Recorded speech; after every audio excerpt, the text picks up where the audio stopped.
There are a lot of things that add up to making the building of assets and your home, challenging.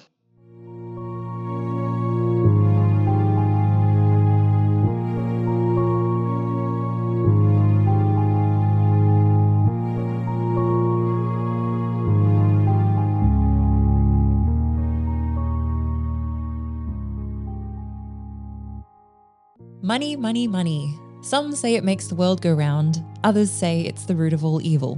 Regardless, people need money to survive. Oftentimes in the housing affordability discussion, people assume that people who can't access housing simply cannot manage their own finances. That it's simply about getting a good job that pays well, saving your pennies and strolling to the bank for a loan. Such an unfair assumption ignores the complexities of life.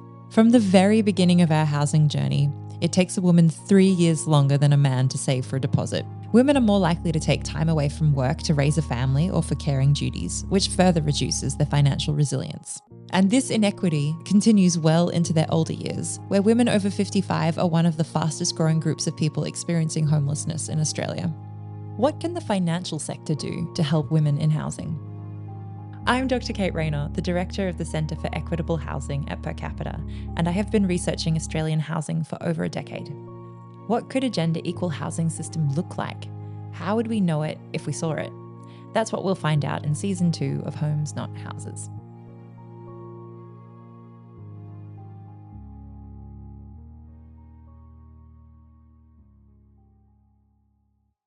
I'm joined this week by Kath Leong to take a look at the role of finance in women's lives and how it inhibits them from accessing safe, affordable housing. Catherine Leong is the Acting Managing Director at CSNet, a company that empowers human service organisations to integrate data and evidence to achieve social outcomes. Over the years, she's worked at NAB, Homes Victoria and Unseen, moving across finance, housing and data. Thank you so much for your time, Kath. It's so great to have you on the podcast. I wanted to start with a question about you and your own relationship with housing, homelessness and gender, how you came to be working in this area. Hi, Kate. Thanks for inviting me on to talk about this very important issue. So it really came about just thinking about, the type of fortunate life that I've had. I kind of have this really fond, almost like technicolor memories of my childhood growing up in suburban Melbourne in a house that my parents had built as migrants to Australia. And I spent it with a big backyard, hanging out with the kids on the block. And they were migrants, so I could have had a really different background if I'd stayed in Malaysia, where they were from, before coming over here as students. And when I say different, I don't mean bad. It's just different. Like, I've seen my cousins and how they grew up. It's also a really lovely place to live. It's just their house was fit for purpose. And I think that's really led me to think about two things. One, that the accessibility of everybody to have a home that they can build their memories and be safe and build a life. And the second thing is the differences that people need in their lives, and what they need is different to everybody, and we shouldn't be judgmental about that at all. So that's kind of how I came into thinking about housing from, I guess, my position of privilege of being able to say, okay, well, what can I do? Because there is inequity in this current housing system, and what role might I play to create more options for people with different needs and including gender needs? Yeah, I think it's really important. It's an interesting thing that's come up across a bunch of different interviews on this podcast, is this reflection on privilege and this reflection that we're having these discussions in the context of housing disadvantage, but we bring our histories and like our histories of living in different homes with different families over time. And it's important to come back to that personal experience too. I think from a professional lens, what I think I'm really interested to hear from you about is that you have this career that traverses banking and data and impact and innovation and all these different things, and wondering if there's a theme across all of those that you reflect on as well. Yeah, it's if you look at my CV, it is quite unusual, but it is really coming down to that idea of social justice at the end of the day, of different thematics. It's applied to housing, and you'll see that thread throughout my career. And it came about when I was actually at one of the banks, the big four banks, working on how we could actually bring more social and environmental impact into how we let capital flow to different areas. And talking to, a highly regulated organisation and talking to the people who were writing credit risk and really understanding that there was a lot of gender in how the banking system had been formed, and that meant that certain people wouldn't access housing the way others might. So a good example of that, the first time I actually experienced this was when one of my colleagues explained to me that she couldn't actually open a bank account or get a loan unless her husband signed off on it. And that just sort of made me really curious. I had never heard of that before. And then we went down the path of really trying to explore how we might provide mortgages to people with one, portfolio careers. So a lot of my female colleagues really, when they came back from parental leave, needed a portfolio career. Plus, that's a trend, right? A macro trend across how employment systems are working, is that people will come up with different roles working in different organisations, and sometimes freelancing for a lot of that time, which means they're kind of in the finance system, it's very difficult for them to get a mortgage. So again, there's a decision there around your life choices as to whether that then opens up an ability for you to own a home easily. And then we move into the next part, which is okay, well, the mortgage part, what about assets? Superannuation. Well, our superannuation system is kind of predicated on the fact that you'll own your home by the time you retire. And if you've made those choices early on or have had children and you haven't thought about what that might mean when you take those career breaks, not to mention the pay gap, there are a lot of things that add up to making the building of assets and your home in particular, we consider that an asset in Australia. I'm sure we can unpack that shortly, challenging. And so I saw that and I got really curious about that at the bank, and then really got interested in data and how might we actually use information to help understand what risk and return look like, understand there's a whole market out there of people who need different types of financial products, but also different types of housing, and what might that be. And so you talked about innovation. I've been in innovation for a long time in financial products, but then also had an opportunity to work looking at with the Victorian government around a rental program and how we might actually think about rentals in a different way. It doesn't sound that innovative, but I guess it is for Australia, where we actually think about what does a renter need at the heart of it, and really understanding using data again. So I'm going to keep coming back to data. What do people need and want? And so collecting that information from renters and really understanding what their needs are in the system and what's not working for them in that current housing system, and then designing a program that would actually address those things.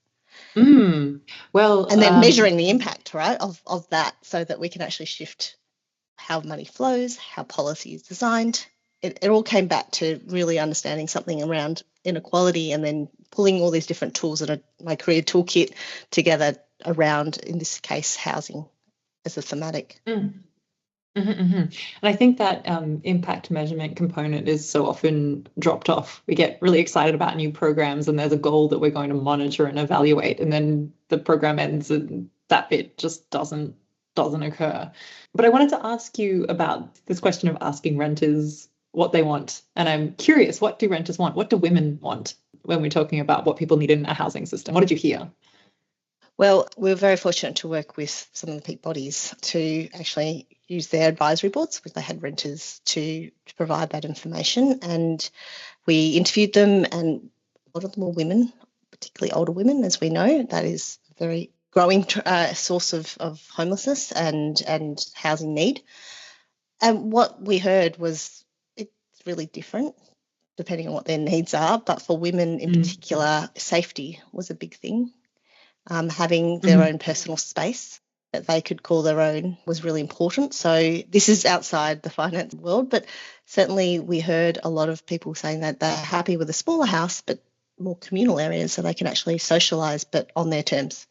So that was a really interesting thing. And I think there's probably episodes in your podcast which will talk about design and how we actually put that into the centre of how we design houses with a gender lens. We also heard that, financially they really need affordable housing, because it really is difficult as a single person to afford rental or to pay a mortgage in this world. And there was a lot of concern around environmental sustainability as well, just how energy bills are increasing, how might they also play a part in doing that, and playing a part in being closer to nature and growing their own foods and having spaces to do so. So there were some of the common themes that we heard. I mean, it's not at all surprising to me that we're talking about design in a finance episode because, of course, housing is incredibly multifaceted and you can't talk about one without talking about the other. There's endless overlap in these questions. But I wanted to go back to your previous comment about portfolio careers and the degree to which that's gendered and the impact that has on access to mortgages and being able to kind of be a participant in the housing market. And my first question is, are you seeing that portfolio career element as a gendered thing? And my second is the banking industry responding to that? Is that changing? At the time we were having these conversations, the data probably indicated there was more women who were doing that than men. But I think that may be changing because there's certainly a younger generation coming through that is very much embracing that style of working. So I don't have that current data, but I would say that it might be maybe less gendered in terms of age with younger people coming through. That's my unverified opinion on that. But we'll hold you accountable. At the time, we did see that, and it really came down to the fact that even if it wasn't a portfolio career, it was often part-time work or casualised work. And that was certainly very gendered. And I think we would definitely understand that that's due to the traditional family structure and the way that women are often the ones that stay at home initially with the children. But, there's a lot of things that are, positively since that time, a lot of things have changed. Now we have parental leave for both parents, which was really, I think, changed how the other parent can actually now spend some time with the babies. That's giving equal parenting, and that doesn't disadvantage one over the other. We also have seen the government pay superannuation during parental leave, which is actually really important, right? That was a big gap. Mm-hmm. Like you just forget about the super part in that period of time when you're unpaid working. And so I feel like that piece may be changing, but it's certainly the ABS data is saying that there's still a big part of our population that is underemployed right now. So I would imagine that there's still quite a big significant part of our population that is still finding it difficult to put together full-time work or some form of consistent work that enables them to seek finance. So the second part of your question was like, well, how does that impact their ability to actually access finance and such things as a mortgage? And the banking industry is regulated for a reason. APRA plays an important role and to protect us, the society, from bad actors. But the negative side of that and the consequences is not so flexible and innovative.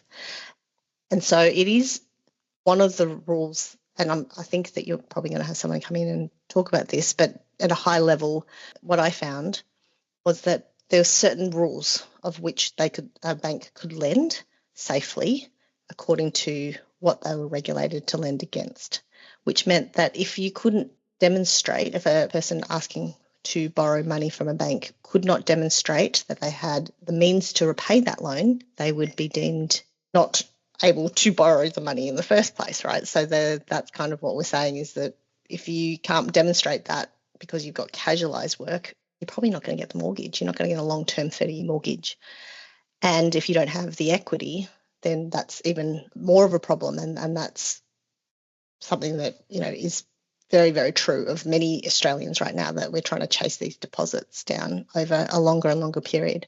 So those two things, getting the deposit, the security that gave the bank certainty that you actually weren't going to borrow too much, like you had some form of security for the banks as they were making the loans.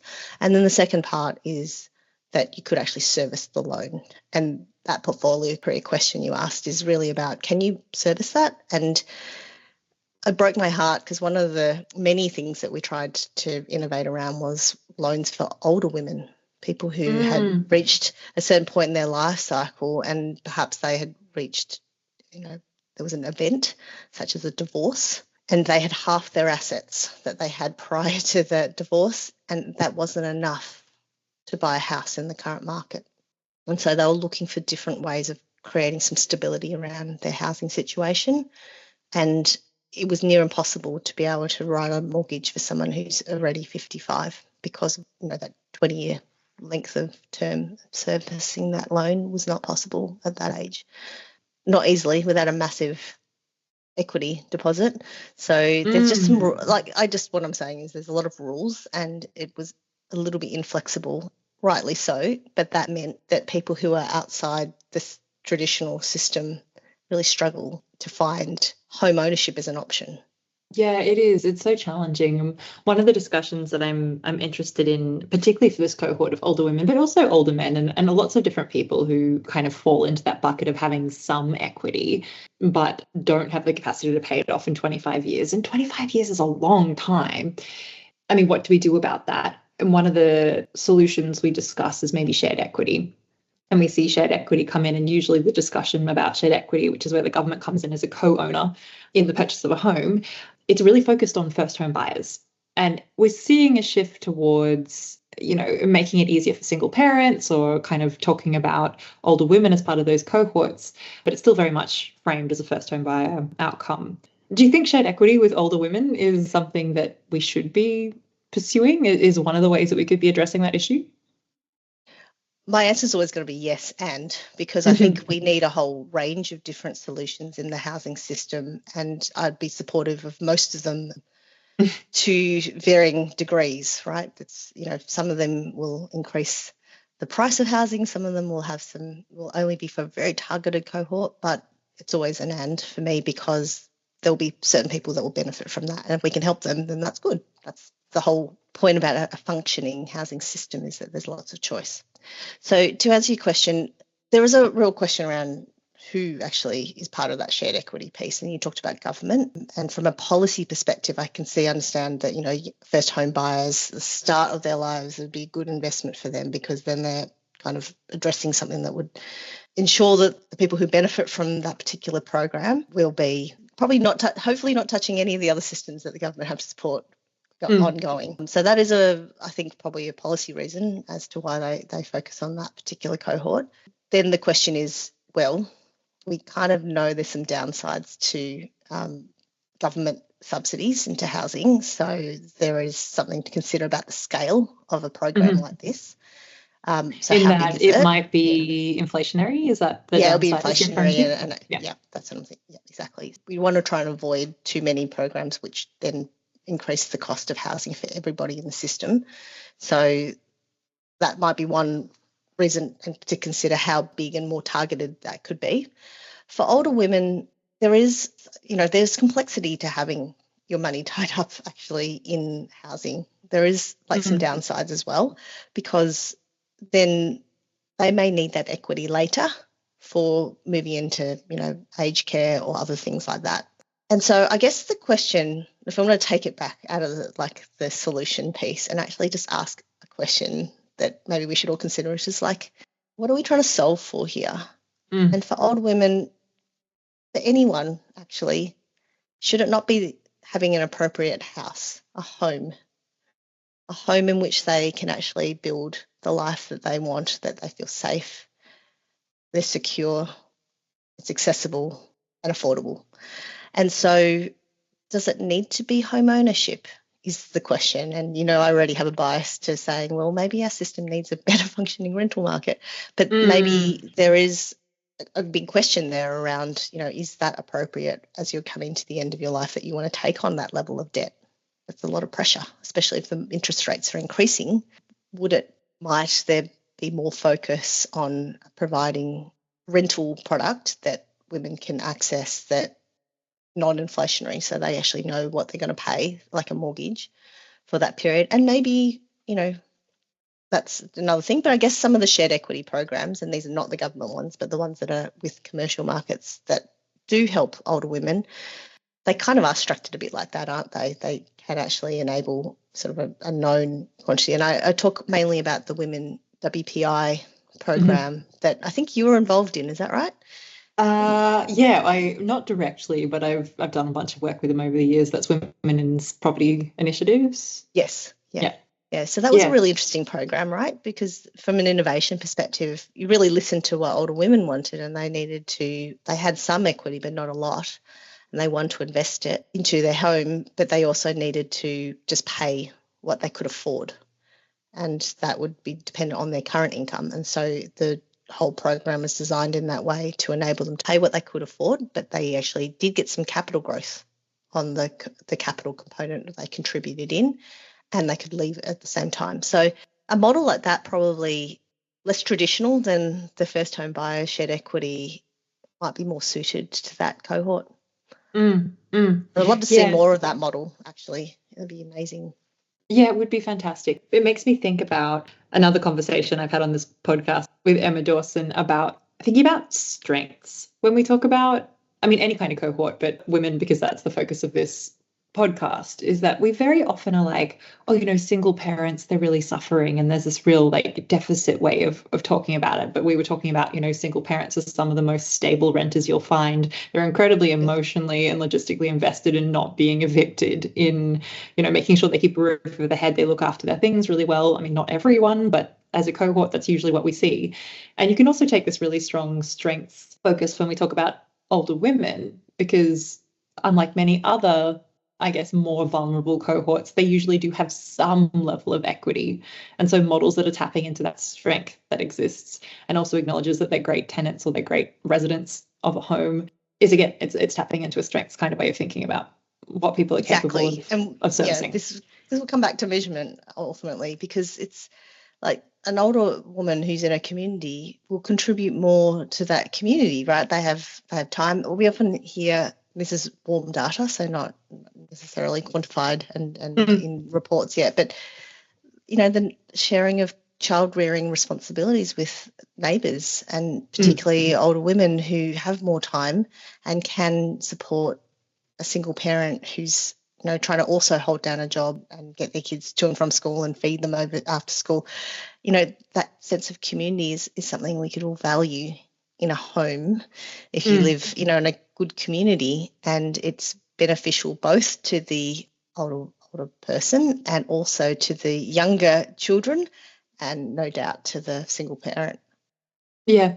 I mean, to speak wildly anecdotally, my mother is an older woman and the coolest person I know.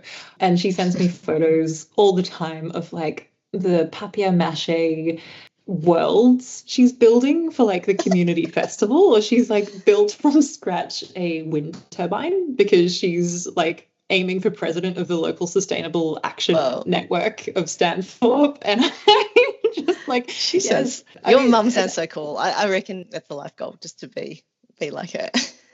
Yeah, totally. That's what I'm aiming for. In 30 years, I will be that woman, like on the back of the float, perfect, waving my renewable energy artwork around. I don't know. Yeah, there's absolutely that networking thing, and it's not necessarily, or it's not something that we often will measure in terms of the social value of housing or the social value of community stability and things like that. But it's really important to what makes communities work and things like that. So then I have a question about data, because obviously that's a thing that you think about a lot, which is how do we measure impact when it comes to housing? How should we be measuring impact? What are your thoughts on that topic? Yeah, data comes in many layers, and I think that's, if you know, anyone who knows about anything about data will know it's very much, you can focus on the output data, and which is very often measurable and we can understand it. But then what we're trying to move towards is getting to outcome measurement and then understanding how that drives impact. And so from our housing system, really, we're trying to gather the data from all those sensors and sources so that we can get a really good sense of how the system's working.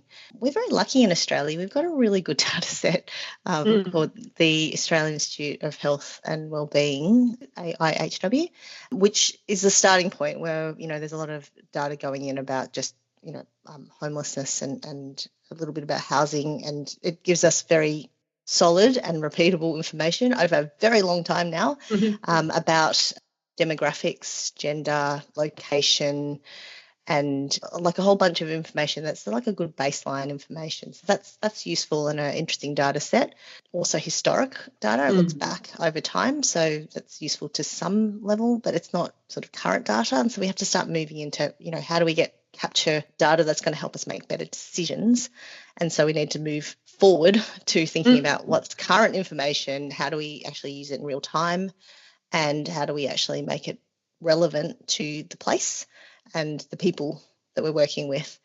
And I'm currently working at a software company that does some of that work of helping our not-for-profit sector, community service sector to collect information as they're talking to people who are receiving services that are government funded a lot of the time, and then trying to understand how does that in context of other supports. So housing is never, even we talk about the housing system, but the housing system touches so many other systems, as we know. How does that interrelate to other systems and things like, in particular, domestic and family violence is one system that really intersects a lot with gender and housing. And what do we know about that? Like, what are we learning about what is effective in terms of a response for a place, for a certain cohort, for Aboriginal and Torres Strait Islander cultural differences to multicultural other sectors and places. So there's a lot of nuance in that, and that's where information is helpful, because we can actually start getting more detail about like understanding what works, what doesn't work, how do we actually get funding to the things that are working, how do we pull back funding, actually stop funding things that aren't as effective in context of what's actually that place and location and cohort, because I think it's very nuanced. It's not going to be a one size fits all. We know that it's often an individual's response might be different. So we want to be as flexible as we can. And we've seen that's sort of like a macro trend I've noticed across finance, that, you know, the world is shifting. Instead of an individual needing to go and get let me talk about the finance system for venture capital, for instance, and the that type of, you know, investment market, the capital raising market. We're now seeing a bit of a shift where we're seeing organisations at the centre or entrepreneurs at the centre, and different funding sources are blended together to actually help them meet their needs. So it could be a mix of debt, it could be a mix of venture capital, it could be some form of mezzanine loan, or even some form of government subsidy. So we also see that, I guess, with the way government's funding through NDIS and aged care. And it's interesting to think, what if housing's done like that? Like, we actually start thinking about more of the, instead of just we fund the capital supply of a house, we build houses, but actually let's think about it more holistically, and how do we actually fund a solution for an individual rather than just a house, or a house and some form of support that isn't actually as holistic as what that individual might need.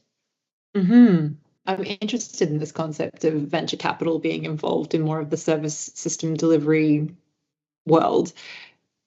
Is venture capital in this space at the moment? Are there mechanisms for them to be?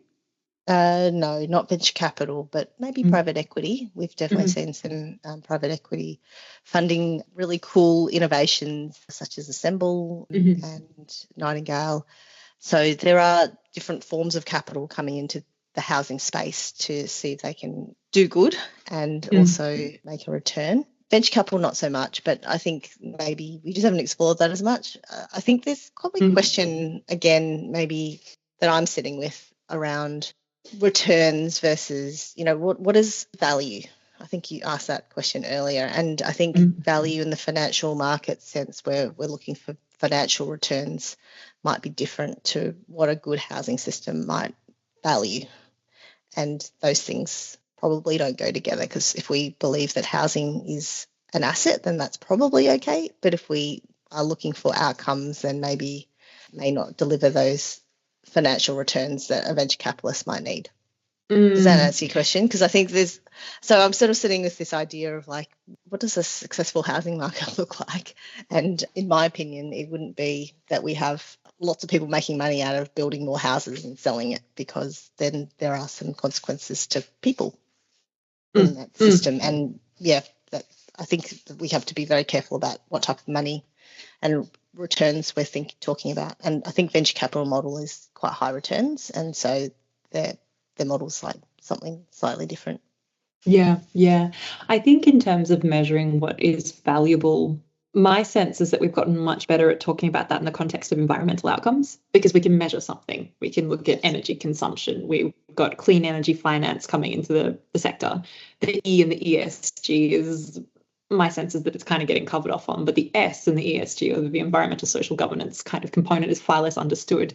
And so I can tell people in my work that the social return on investment for social housing for women is that they're less likely to be killed by their violent perpetrators. They're more likely to keep a job if they've got a stable house over their head. They're far less likely to consume health services and that kinds of things. Like, we can articulate that value, but then translate that into a financial model or financial number that you then take to an impact investor and say, here's the quantifiable outcome. Is we're not as good at that yet as we are in the environmental space. Is that what you're seeing as well? Yes, because I think we've been talking about environmental accounting for a lot longer, so we're much more comfortable with it, and there's a lot more rigor around how we measure carbon, for instance, as an example. So yes, that is very clearly the differentiator, and I think there's lots of different ways to measure social value, right? We've got a bunch of tools. There hasn't been as much convergence in those tools as the environmental side has, around carbon specifically. Yeah, but I wonder, we're talking about how do we actually translate it into a financial risk and return conversation. And that's what I was trying to do. Like, that's what I was doing originally when I was in the bank. And I think my thinking slightly changed in that I think that maybe we can't do that. Can we put a price on someone's life, like of saving someone? And do we want to? Like, I think that there's a real question of actually saying, well, we're not going to go all the way to explain our world to you, financial markets. Actually, what we're saying is that there is actually a compelling reason that there is a market here, an investment opportunity for you, and we can't talk exactly in your language of impact, risk and return. You will understand your financial risk and return, and then we will talk the impact piece in our own language, and you need to learn that one, right? Yeah. Because I think that's what I originally thought. Let's just translate everything into numbers and that'll be okay. But I think there's consequences to that, and I think that we lose sense of actually what we're trying to do. And so I wonder if that's something we could try, and this is why I'm kind of obsessed with data still, is like, how do we actually have that conversation of saying, well, we can tell you what that will be. We can get you to feel how you will impact through your investment, but we're not going to probably give you a number, like a hard number of your value, your dollar return for the social value that you create, because that's kind of not going to help you anyway. You've got to just do it for the right reasons, which is that you understand why you're doing it. And anyway. Yeah. I like that framing. And I mean, and in and of itself, if you're investing in social and affordable housing and it's tied to availability payments through the Housing Australia Future Fund, then you will have run your numbers, and impact investors and investors are putting money into social and affordable housing through programs like the HAF, because they are getting returns. So the figures do stack up. Yeah, they definitely do. So the fact that a child is now in a stable home and going to school and not being put into out-of-home care, or not being exposed to violence in the home, let's just trust us that that's a value in and of itself. We still should report on it, but it's probably not to the numbers part. Like, I think you're sort of saying, can we turn into a social value, have it in a sort of financial type calculation? I don't think that's probably where I'm suggesting we go, but we still need to be accountable. I think we still need to understand which part of the housing system we're playing in, and use the data to say, okay, well, this is working with women and children is actually exponentially more impactful than working with certain other groups at this stage in this particular location. So I do think we can still use data. I think we can still articulate the impact and measure it, but it might be a different conversation, and our financiers might also have to just understand that language. Yeah, we don't have to come the whole way across the discussion divide if they're not going to kind of meet us on the other side. And I mean, you can tell compelling stories with data, even if there isn't a dollar figure on it. One thing that has always stuck with me is a throwaway line at a conference last year about the single strongest predictor for homelessness as an adult is experiencing homelessness as a child. Yeah. Which makes sense, right? It makes sense, but just this is the stats, this is all the longitudinal data we've looked at, and it's like by far and away the biggest predictor. There is a figure you can attach to that because we know the cost of someone experiencing homelessness. We can calculate that out, but just holding that as a thing, it kind of helps us to reframe that idea of seeing someone experience homelessness later in life and go, this is clearly just an set of individual bad choices. And going, this comes from a lifetime of disadvantage, and we've tracked that, and Yes. there's data on that, and come on. Yeah, and I think that is the power of the data, isn't it? That we've actually had that very powerful statistic, and then the question is, what do we do about that? Yeah. And then what actions can be taken to try and break that cycle of disadvantage, and then how do we see if it actually is effective? And I think that's what Sacred Heart Mission had been doing down in Victoria. Journey to social inclusion? Yeah, Journey to Social Inclusion, that's right. And that's still ongoing. But I think, just being able to say, okay, well, we understand this is the challenge. Let's throw everything at it. And that's where innovation comes in, because they're like, okay, well, we've got all these different tools in our toolkit. What combination of them will be most effective of actually addressing this particular really, really, really pointy part of the system that can have a really big impact and cost saving to the government? And so those two things seemed really aligned, and it does make sense to be able to use the data in that way to actually in real time go, okay, we're measuring it, we're working, this is actually working, and then apply that to other programs and say, okay, well, this is how we can break the cycle of disadvantage. How does that apply to other things that we could do, and how do we fund them, and actually be more efficient about the costs of delivery and other things like that, which, we know that as you find some programs that work, you can find some economies of scale. With all innovation, the first time you do something is much more expensive because you're really testing things, throwing everything at it. Yeah, and then with the finance, different players in different parts of that chain. And there are certain investors or philanthropists who are likely, or government, who are likely to get involved in that pilot innovation phase. And then once you've got your proof of concept and you can show your outcomes through measurement, then that's where some of our different investors or different players are going to be like, okay, now I'm ready to put my money on the table. Because it's de-risked, it's proven to have delivered impact, and then it can be, put into a model which can be replicated, and then that brings efficiencies and scalability so that it can be something that's much more attractive to people who've got a different risk appetite, investors in particular. So, yeah, that's why I think it's really interesting to sort of think about housing and the finance system together, because they really do need to work hand in hand, because the use of capital at different points in what we're trying to solve for in the housing system are needed at different times.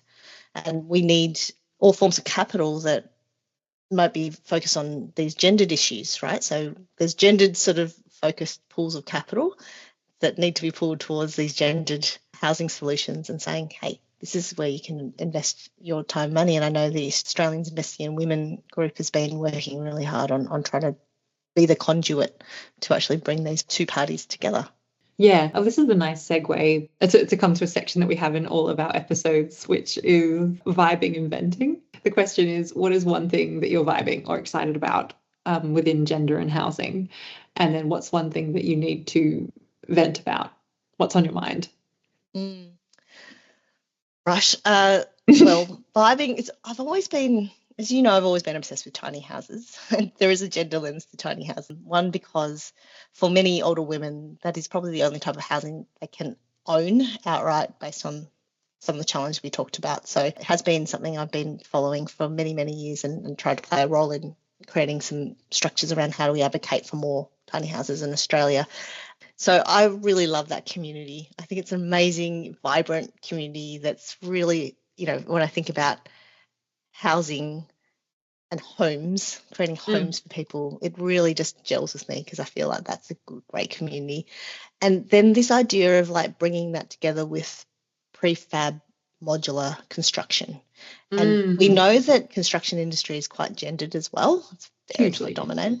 And so the idea of making it more like manufacturing, not only for environmental reasons, we can't build like we used to because climate change is really changing how many days we can be outside, just the whole way we construct housing needs to probably change. But moving into manufacturing where it's much more digital based and there's a lot more things that women can be involved in manufacturing of housing, really for me is really interesting with those two things combining, because we're not saying we're building huge homes, we're building these modular homes that have I guess, value because they can be done more cheaply because it's similar build, construction process and materials. But there's a personalisation and customisation, which then gives people the ability to make it their home. And the cost of reduction of that can be significant, which would then make it much more affordable for, the cohort of older women particularly. So that's one thing I'm really excited about, seeing how those those two worlds that I'm really passionate about might come together. Yes.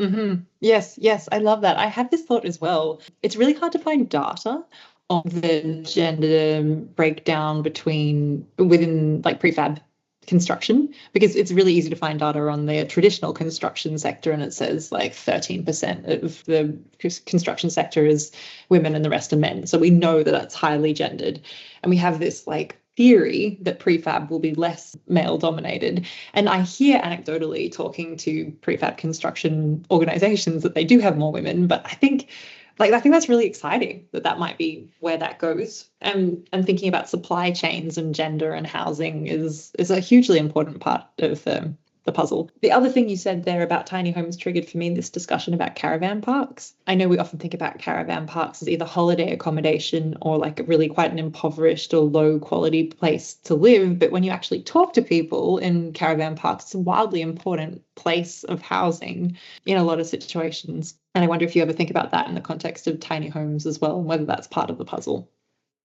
Well, as in parks offer, or just the ability to have land which is shared and accessible for people who are tiny homes? I think the land component. Yeah, this is another interesting system, right? Like how we think about land. I've actually been talking to a lot of people who are Aboriginal and Torres Strait Islander about how they relate to housing and their connection to land.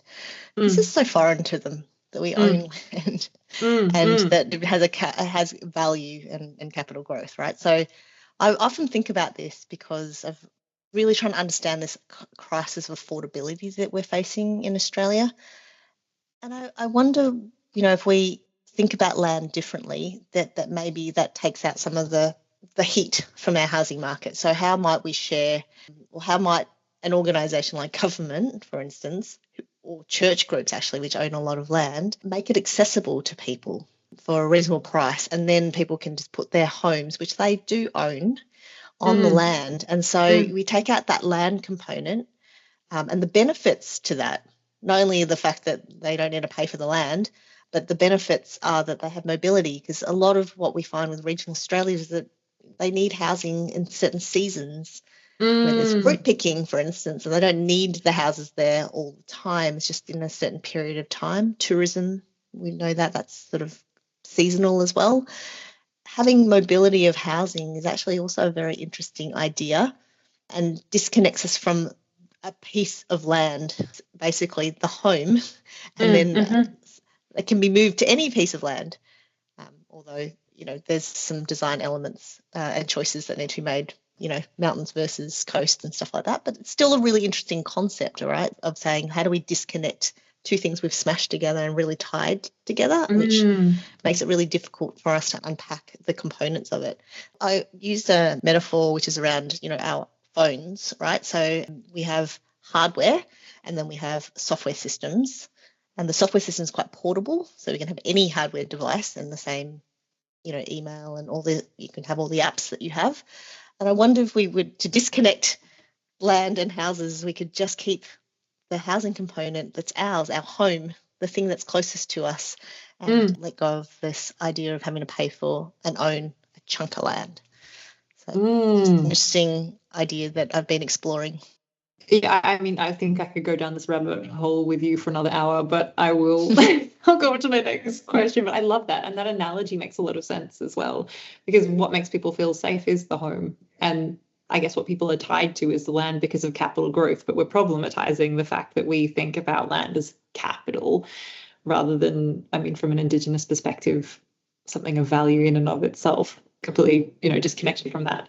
But anyway, we digress. My next question is, what's something you're venting about in the topic of housing and gender? Yeah, no, I'm going to have to say it in more detail, which is really just my surprise and frustration around sometimes our weird obsession with home ownership in Australia. I find that quite also in different models in different countries overseas, but Australia in particular has this obsession with home ownership, which just I think touches all these different systems and makes it really difficult for us to really see our house as our home. We have lots of solutions, like we can build lots of different solutions on how we actually create better renting experiences and models for renters. But what I'd love to see, like my big vent, is that could we just change how we think about it? Like, can it be okay for people to rent for their whole lives?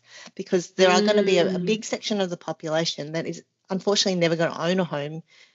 We've talked about the banking system, we've talked about the gender pay gap, we've talked about superannuation.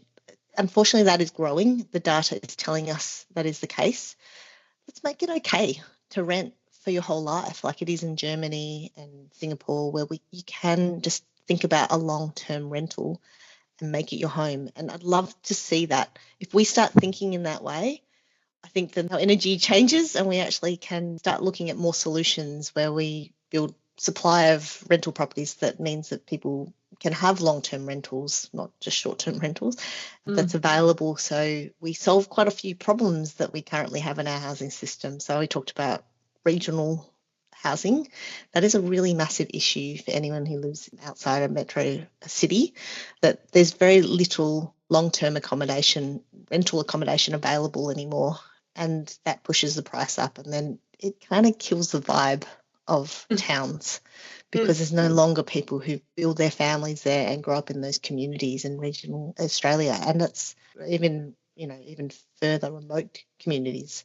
Right. So that's one part of it. The other part that we'd probably solve for is, mobility, like people being able to change jobs. If you get a job opportunity in a different part of Australia or anywhere else, you might want to just let go of the rental property and move on. And it also addresses some of the things that we see every day, relationship breakups, right? Relationships don't last always forever. And it's really difficult when there's a very small supply of rental properties to be able to find a place that you can move to in a short period of time when you've got to make some other significant life choices at that time. So for me, I'd love everyone to think about shifting our mental model around renting. Yes. And as long as there is supply of sufficient quality and sufficient security of tenure, why should it be a second class option? I see you on that. My final question, which I ask everyone, is if you could describe a genuinely gender equitable housing future, what would it look like? How would we know it if we saw it? Good question.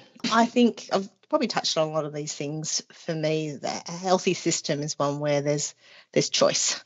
There's sufficient supply and that exceeds demand of housing, so that there is some vacant properties available for mobility, that people can adapt. The housing is adaptable to people's needs. And so some of that from a gender lens is, focusing on safety and the needs of different groups that need different things, but we've touched on some of those. But safety comes up quite a lot, actually. So, making sure that there's secure housing, that it's affordable. That is probably the key thing that all Australians think about right now, is just like how do people afford that? And we need to make it affordable for everybody. And it's not necessarily a gendered thing, but we have talked about the financial system and how women tend to have less equity at the end of their lives anyway. So that's kind of how it intersects.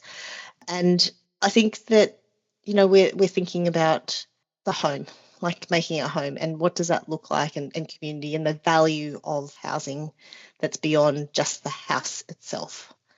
And I think from a gender perspective, we don't have a lot of data on it, but there's certainly definitely layers that we could capture around women and housing and community that would really help us better understand what that looks like in terms of being a healthy system. So there you go. That's kind of a couple of things that I'd love to see. There's a lot, though. Some of them are already in place. We just got to keep going.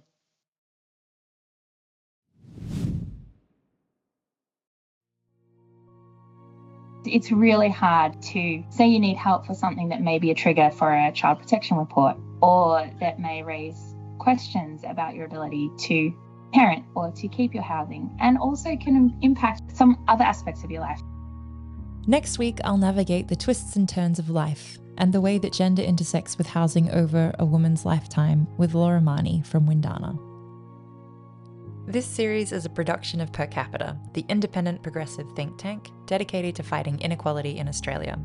We work to build a new vision for Australia based on fairness, shared prosperity, community, and social justice, and we are committed to providing ad-free and editorially independent content. This season is proudly sponsored by the YWCA and Australians Investing in Women, whose support helped produce the show and our research. Homes Not Houses was produced on the lands of the Wurundjeri-Woi Wurrung people of the Kulin Nation, and we pay our respects to the elders past and present.